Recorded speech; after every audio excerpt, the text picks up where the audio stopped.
Okay, what's up? So, this is a little vid pretty much basically the history and what's happening with the K25 in the background here. So what's happening is, so basically, oh Bubba. Can I use this as a jumper? Sure. Because it's very big. Okay. And it still fits me. Alright. But I don't think it fit me when I was little. Oh, yeah, it fits you now, so you're fine. So you can go back inside now. Keep going. Come on. Pause this. Good. So yeah, anyway, so for the past 20 years, I think it's been, I have owned ADDKE, that's what we called it. Then it got name changed to REZARX. Now, the brief history is that I actually bought this car off the dude who I had met and became pretty good bros with for a very short period of time until his unfortunate passing. That alone has a little bit, yeah, it's pretty deep about that situation, what had happened. I'm not going to get too deep in it, but let's just say that I think there's a lot of people out there who know exactly what had happened that night, and maybe it's time the truth comes out. I've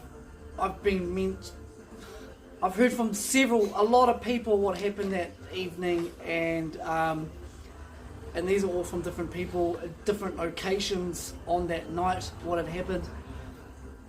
And I think it's just shit. I can understand if it is what it is, what happened that night. I can understand why one said what they said at the night, and I understand because they would have been pretty.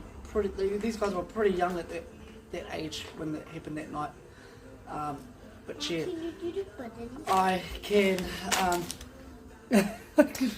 I can. You go. So yeah, yeah, these fellas were real young at that stage. I can't remember how old I freaking was at that time. But yeah, I knew I was much older than them. But yeah, I think it's time. And I think if any of these cats still watch and know me, whatever, will know, probably agree with me, it's probably time for just the truth to come out. Just fucking end it. End it. Just tell the mum, you know, tell his old lady and the old man, and I'm sure they'll forgive what happened. But yeah, that's as far as I'm going to get. So yeah, this is one reason why I've kept this car. Go, you go. Okay, you, God sakes. I can't say. But yeah, so yeah, anyway, I bought this car off Scuba Steve. It was a bro where I was living at the time in Omok. I was actually building a... Oh, fuck's sakes, kid. Pain in the ass. But we love you. You just need to shut up though, okay? Okay, so at the time I was actually building a HB Loose, and I was going to turn it to a skid car, so it was going to be full auto, 12A in it. That was my plan. I didn't like it used to have 911 all over it, twin towers and all that, and I couldn't sell it because at the time I think everyone was real burnt about that whole scenario. So I ended up painting it like a cop car and selling it.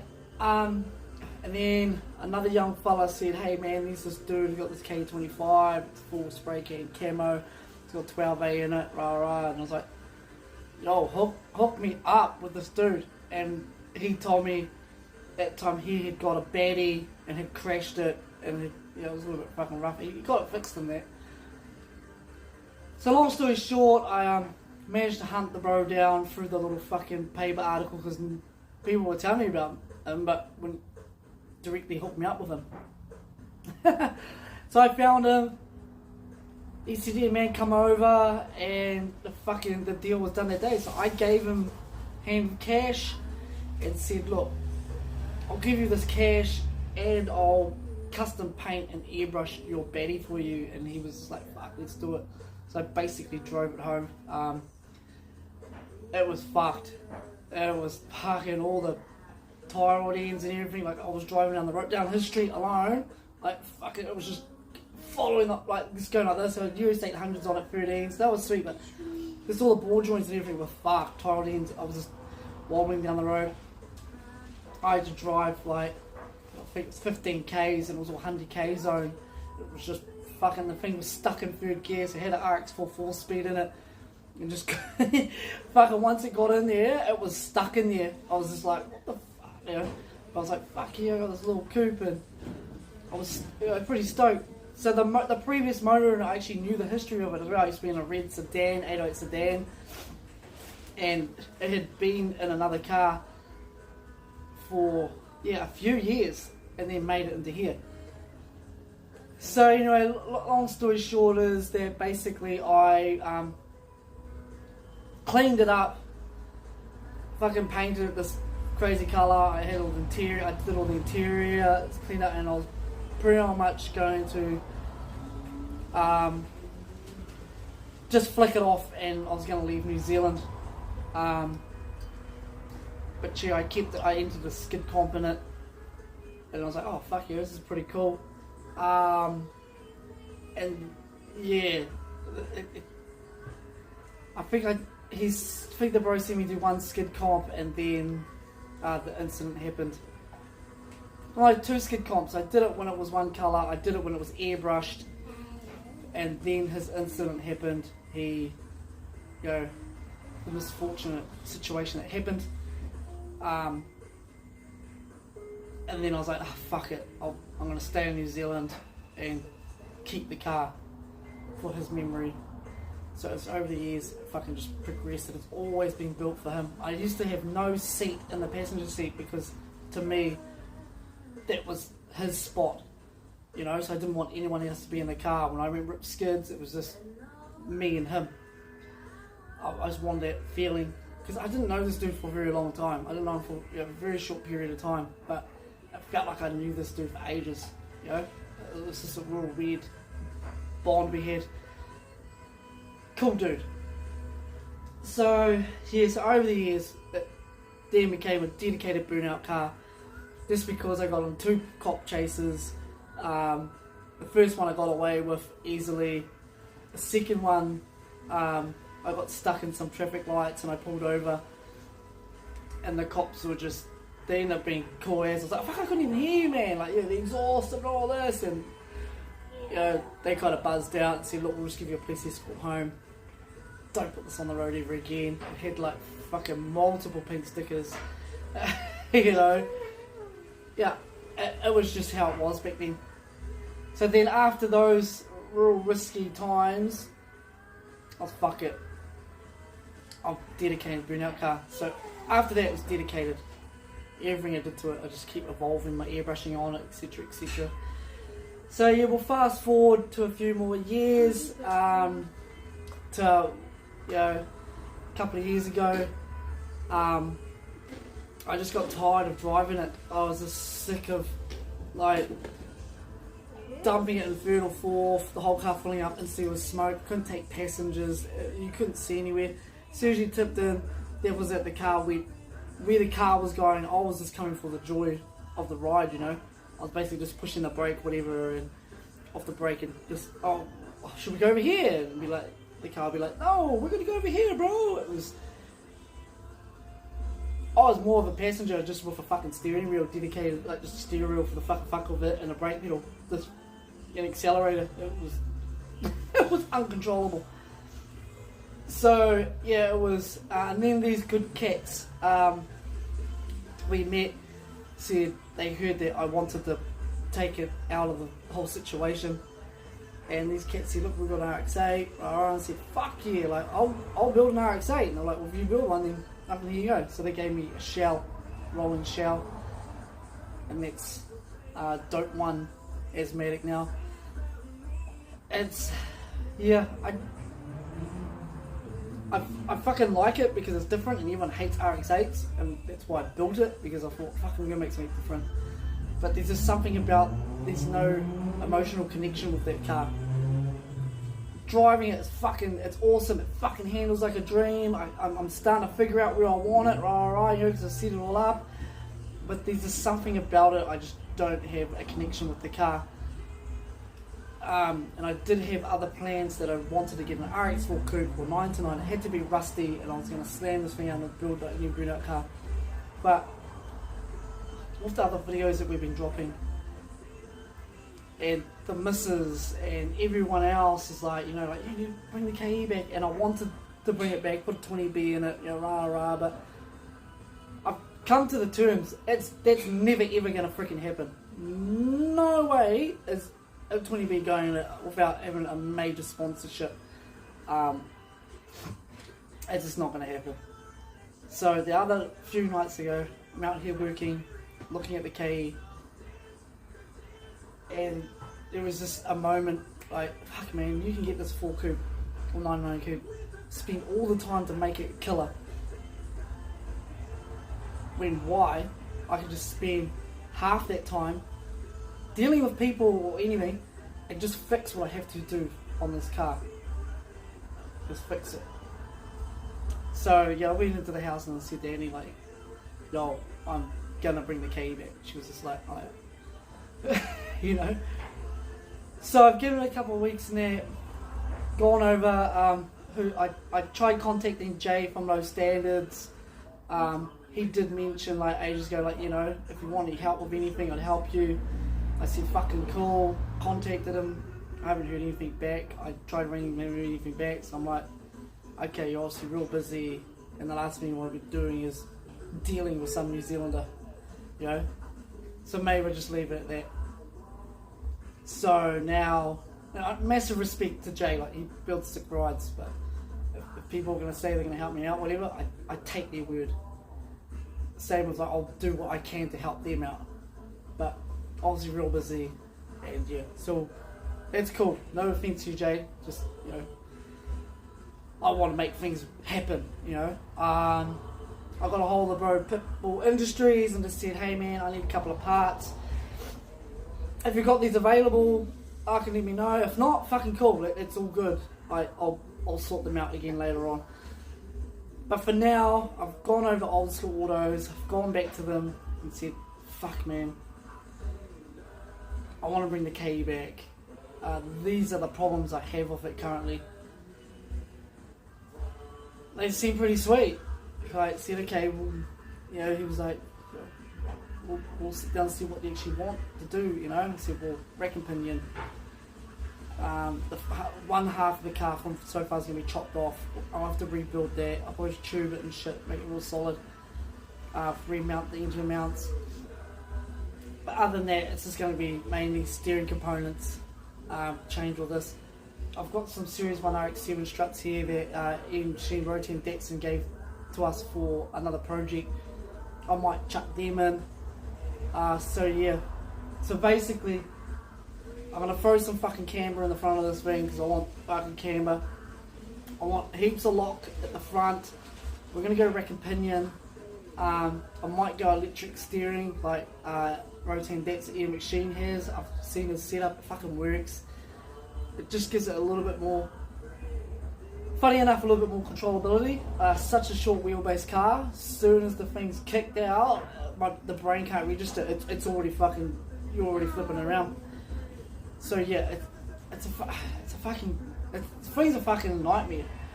So yeah, put some more starts into it, pump the front out a little bit more. The car only weighs 600 kg. I'll chop the tunnel out. I was thinking about today, what I'll do is I'll roll a new tunnel and then I'll just weld it all up, or I'll actually go and chop a bigger tunnel out of another car, hopefully if they let me at old school, and I'll just put that whole tunnel in. Try and recycle everything so that I don't have to remove the whole entire firewall. I just want to chop a section of the firewall out. Bigger tunnel. Just future reference in case something happens. I wanted to push the engine back further some more, but I can't because where the cross member is underneath. why make more work? You know, and the engine sits relatively far back as it is, so it's pretty sweet. I'll get it as far as I can, but you know. So yeah, so basically the front's gonna get chopped off. Once we start working on it, I'll show all the video footage of that, chopping it. I'm gonna cut the strut towers, so I'm gonna take like 10 mil out of them so I can get fucking, you know, bigger camber and shit for starters.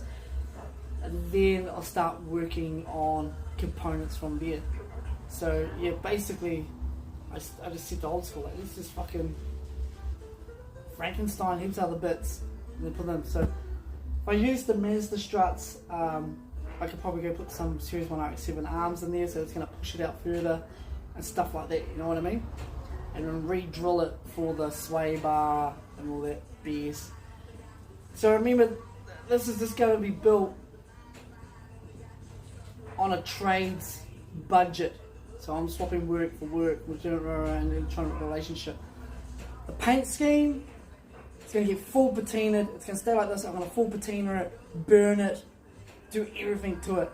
The front end, I have no idea at the moment. I would love to change the front and put a front back on it and have intercooler fucking rammed out the front. So I'm going to be on the search for a new intercooler. I'll probably just purchase one. It's probably easier than asking around. So I can just get a little bit more grunt in there. And then yeah, once everything's sorted for the front end and shit, that'll be it. Oh, I've got to weld up the rear end because all the back guards actually blew out at one stage and came up through the back seats and shit, all through the roof of the car. So I'm going to re-weld all inside the arches, lift them up, weld where I mini-tubbed it, weld all that up, and then I'm going to re-weld all the panels. That's not even yours. Weld all the panels back in too, so it's full 100% sealed, and I'm going to box off where the diff is. Because I've mini-tubbed this thing and slammed it, the diff head actually comes right through the floor. There's a big hole there. Fucking doesn't help. And also put some shocks in the back, so it's got a little squat. I've just noticed with the RX-8 with some suspension in the back, a little bit of squat is more grip and it'll make it flick harder. Like, I want this fucking thing flicking like. The problem with it being hardtailed, it's just every time, no matter what the speed is, it rotates at the same speed all the time. I want it to get a little bit of roll and grip up and fucking just drive that fucking flicking action, you know. So basically, I've out horsepower the chassis of this car. So I only had 300 horsepower, but due to power and weight ratio, had 370. Over too much power for it. It got to the point, as I said, starting third and fourth, those two gears felt exactly the freaking same. There was no difference. It was just like, well, this could have stayed on third or fourth. There's no difference. So yeah, when I say outpowered it, it just felt the same. It didn't do anything. It didn't bake any harder than this and that. So yeah. So that's pretty much gonna be the game plan for this car. Bring it back. Maybe do a facelift. If I'm lucky enough, I can find some parts at thing. Pump the guards back out. Get the camber in there. Rack and pinion. Try and put electric steering in. I'll see about that. Yeah, chop the tunnel and do the back. Stuff that can be done relatively quickly. But I'm going to chip at it. I'm not going to force myself to get this fucking car finished. But I'll do all the panel work. Yeah, everything's just going to work. So you'll see progress. You'll see the videos. It's all going to be filmed. Just to show you as well that me and Annie build cars as well. Not alone just paint them and scribble and do drawings on them. We actually build our own rides. Even with the help of people. Like this KE. This is up till like a couple years ago with it. This is the car New Zealand built. Now when I say this is the car New Zealand built, every person came into my life, one way or the other, helped out and did something. You know, they all like, oh, we can do this and this and this. And I was just fucking open arms, like, yeah, fucking hey, if you wanna You want to do that and then do that and then. And we did that and that. And that's why now it's time for another version of it to come back out. People have been screaming out for. I actually honestly think I thought no one even liked this car. Like, I was like, oh, fuck, go over it. Alright. I think here, set it up, chuck some fucking suspension in it, chuck some mad camber on this bad boy. I'll give it another crazy version of this paint scheme. And hopefully, if I can reinvent the front, it'll be fucking cool to bring it back and just handle how I want it. You know, and just a lighter car to tow and shit, and just get everything out of the RX-8. And the RX-8 after that, I'll either raffle off the body or just sell it to fund anything we need to finish this car, or pay off whoever I owe to finish this car. So that's basically my rundown. That is my thing. So again, I still got my sponsors. I still got Ryko. I still got Penrite. I think I still have 2 Chi tattoos on board. And an RKM, like that dude fucking helps out so much. Even on here, he's on the back. Dino Pro still does all my tuning and that. But yeah, he only supported me when I had this car. I had to pay for the rest of that car. And it King's supporters and stuff like that, you know. So they just help me run the car. They don't fund me. They don't pay me. A couple of other dudes, they chuck me some money to get around the country. But these other cats, they basically just help the car stay alive. So yeah, people out there are like, oh, you're sponsored by these kids. I go, yeah, I don't have the Mad Mickey, Mad Mike sponsorship where they help push things to happen. I still have to do that. You don't see the camera. You can see the kitty cat right there. So it's basically it. It's basically the rundown, the history of this car. I could go on and on and on, but I ain't. I'm just gonna be giving you 22 minutes of yarns about the car. So yeah, stay in my position. It's not leaving. It's always Roadaholics represent. Yeah, it's my shit, you know, and it's always Scuba Steve's car to me. So I build it, I'm always building it for Scuba Steve. Like, would he be fucking stoked to see this, you know? And another funny thing is that there was a time I wanted to take this car to Australia. I wanted to move to Australia with the actual car. And someone talked me out of it. And I was kind of like pissed that they were like, oh nah, you'll never make it over there. And I was like, well, why the fucking wouldn't I? I won't mention names because they're quite well known. But yeah, you know. But yeah, this car has a lot of sentimental value to me. And Annie knows that. A lot of people know that. Some people don't. Some people try and assume stuff they don't even know the history of. Another thing that's so special about this car is that it was the first burnout car to have a major sponsor on it, in 2007 when I got signed up by Woodstock, New Zealand. It was unheard of to have a major sponsor on a burnout car. Then I got Auto One, and then I had all these sponsors, you know. Woodstock were fucking amazing to me. Like, I think if I stayed with them and what happened at the time, I didn't get talked out of it to move to Diesel, who's Lion Red, I think I could have built a massive relationship with Woodstock. And this is before Mikey was sponsored by Red Bull, so you have to, it was pretty hard out at the time, you know.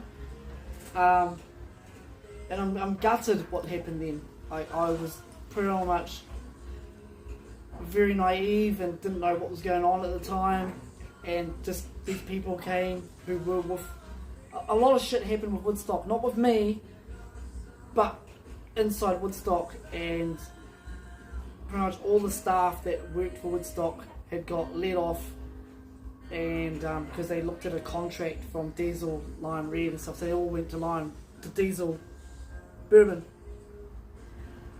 Then they all came to me and said, look, this has happened, rah rah, we're going to bring you on board. You're going to be a rookie though, and we have to resell you to Diesel. And I was like, okay. To me, though, I was like, oh, Lion Red, like such a fucking, everyone knows New Zealand's a fucking huge company. So I was like, fuck yeah, like, let's do this. Let's fucking just step up the game. Let's move on. Figure went for 1 year and all went to shit. They turned around and said, look, we don't want to promote alcohol and driving. And I was like, yo, what the fuck? Like, I was fuming because I left Woodstock, and Zane and from Woodstock, they were good to me. They were fucking good to me. Like, everything was working. By then, me and Mike was then signed up with Red Bull, and because we were kind of competitive. Like, in my mind, I was like, oh yeah, he's fucking doing this, and I wanted to do this for burnouts, and he's doing a thing for drifting. So it all just fell like that after that shit with Diesel, and basically had to, I kind of just found small supporters, and it's only been the last few years that I've come back out and said, look, I need naming rights, I need sponsors, I need this to help me, I want to progress the sport and everything. And it still hasn't happened. It sucks. It's real frustrating because I have some cool ideas. I want to change burnouts in New Zealand. I want to change the fucking game. It's growing, but it needs another joint venture on it to make it step up from the rest. Australia are the kings of burnouts, so why can't we become the kings of a whole different version of burnouts? And that's been my aim. And I think the aim is like, come back and use this car again and just do that. Like that's what the car has said to me, the value, because all those ideas, everything has happened. It's happened because of Steve's KE25. But yeah, so that's pretty much it. I'm going to end it there. I'm sorry for the big long thing, but I just think a lot of people don't understand the history with me in this car, what I've been trying to progress, why I stopped driving it besides the big crack. You'll see all that once we start the build videos. You'll be like, oh shit, okay, dude's for real, he's been driving it like that. I've been driving like that. And I just think some people just need to know the history of everything. And get out of the way. God, you fucking monkey. No, stop it. This is the history of the car, and like the thing with me and Steve, as I said, I knew him for a very short period of time, and I never let go of his car. I've been offered mad money for this thing. Like at one stage, I turned it down because. But yeah, so what we're gonna do is, gonna end this video now because this one's trying to take over as normal, trying to fuck up the whole joint. Hey, no, you need to calm down. And thank you for watching. Thank you for watching this video. I hope you. Stop it right now. Okay, cut it out. You cut it out. You cut it, you big baby. I am You're not candy a cane. baby. Yeah, you're a baby. I'm not a fucking baby. Oh, You're you're a not fucking baby. Don't talk like that. People are watching you. But yeah, so that's basically it. So I'll leave it at that. Stay tuned for all the other videos coming out. So we're going to be working on this, the RX-8, and other features, and then hopefully we can start getting the 323 out again as well. Okay, hey. I'm going toilet. Go in toilet. Go. I gotta sleep. Okay. So yeah, the 323 wagon, I'm not taking over possession of that. I was going to take over possession and brought it as a burnout car, and I thought, fuck, that's not my car. That's Annie's. So yeah, we're going to build this. Hopefully work gets bigger and bigger for me with the arts and everything. And then we can buy running gear for the 323 and bring that back as well. Get rid of like fucking stuff that we don't need here. But yeah, so that's a rundown of a quick rundown of everything, even though it's been like, it's now 30 minutes. So that's the rundown of the KE. It's coming back. Is it going to be better than bad and better? I don't know, because the car's always evolved. But we'll see what happens. I can't thank Old School Autos enough for making it happen. I can't thank Ian McSheen enough. Going to let me use his welder so we can redo the Cortina, all the rust. I'm going to cut it all out and redo it. Get that ready to be bagged as well. And do this. It's people like this that I can't do anything without. And you guys out there, we wouldn't be doing these videos, we wouldn't be filming whatever without you guys. You cats are the fucking coolest. I'm not out to get massive followers on here. I'm not out here to get paid, whatever. If you get money, that's sweet, but it's about the passion, and it's about showing you guys you can do this if you put your fucking mind to it. So it's all good. So take care, be safe, and we will see you in the next couple of videos, building this thing and doing everything else, and just destroying everything. So you can get away, people will change. Oh God, you're such a pain in the ass. And if you're gonna have kids, just think about it. Pull out. So Dakota, what do you say? You can say Wu-Tang forever? Wu-Tang forever. Wu-Tang's for the Kids. yeah. Say peace out. Peace out. Where's the peace sign? Peace. Rock and roll. What's that? Yeah, rock and roll. But be cool, man. Be cool. And if you ever get in a dark spot, just chill out, listen to some beats, and then come back and everything will be good. But anyway, stay tuned. See you in the next videos. Okay, so Dakota killed it right then, so oh, she's a monkey. So what do you say? Peace out. Peace out. Blah. Blah. Okay, come on, you get out of the way. Don't do that to people. They don't like that. No. This is why you can have no friends if you've been an arsehole. But thank you again. And we'll leave it at that. Stay tuned. Oh, fucking arsehole kids, man. Fucking hell. Thank you. Finally, I'm going to leave this right here. Peace out, everyone. Ta-da!